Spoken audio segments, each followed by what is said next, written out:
இது நேத்து புதன்கிழமை எடுத்த வீடியோ. சரியான வெயிலு. சரி ஒரு சர்பத் போட்டு குடிச்சிடலான்னு சொல்லிட்டு வீட்லயே சர்பத் பாட்டு இருந்ததுனால வீட்லயே சர்பத் போட்டு குடிச்சிட்டேன். நான் எனக்கு தெரிஞ்ச மாதிரி வீடியோ போட்டுக்கிட்டு இருக்கேன்.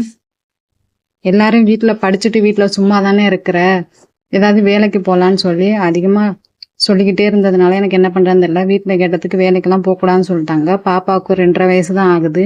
சரி வீட்லயே சும்மா தானே இருக்கோம் அப்படின்னு சொல்லிட்டு யூடியூப் அதிகமா பாக்குறதுனால நிறைய பேர் வீடியோ போடுறத நான் பார்த்தேன். சரி நம்மளும் ஒரு சேனல் ஆரம்பிக்கலாம் அப்படின்னு சொல்லி என் வீட்டுக்கார்ட்ட சொன்னேன். ஃபர்ஸ்ட் சொன்னாங்க நீ ஆரம்பி, ஆனா முகம் காட்டாம வீடியோ போடுன்னு சொன்னாங்க. அப்படி இப்படி பேசி கடைசியில் அவரும் ஒத்துக்கிட்டாரு. அதுக்கேற்ற மாதிரி எனக்கு தெரிஞ்ச மாதிரி இப்போதைக்கு ஸ்டார்டிங்ல எனக்கு தெரிஞ்ச மாதிரி நான் வீடியோ போட்டுக்கிட்டு இருக்கேன். எல்லாம் சப்போர்ட் பண்ணுவீங்கன்னு சொல்லி.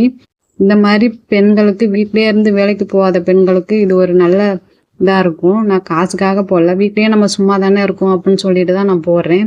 இருந்தாலும் நீங்க சப்போர்ட் பண்ணுவீங்கிற நம்பிக்கை இருக்கு.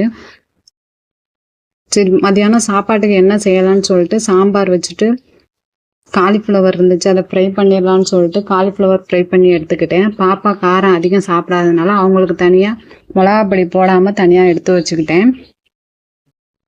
எல்லாத்தையும் போட்டு எண்ணெயில பொரிச்சு எடுத்தா கடையில வைக்கிற மாதிரியே இருக்கும். நான் கடலை மாவு சேர்த்துக்குவேன். கடலை மாவு சேர்த்தா அந்த கடை ஓரத்துல விற்பாங்கல்ல, அது மாதிரியே இருக்கும். இந்த தள்ளுவண்டி கடையில விற்கிற மாதிரி தனியா எடுத்து வச்சுக்கிட்டேன். பாப்பாக்குள்ளதையும் தனியா பொரிச்சு எடுத்துக்கிட்டேன்.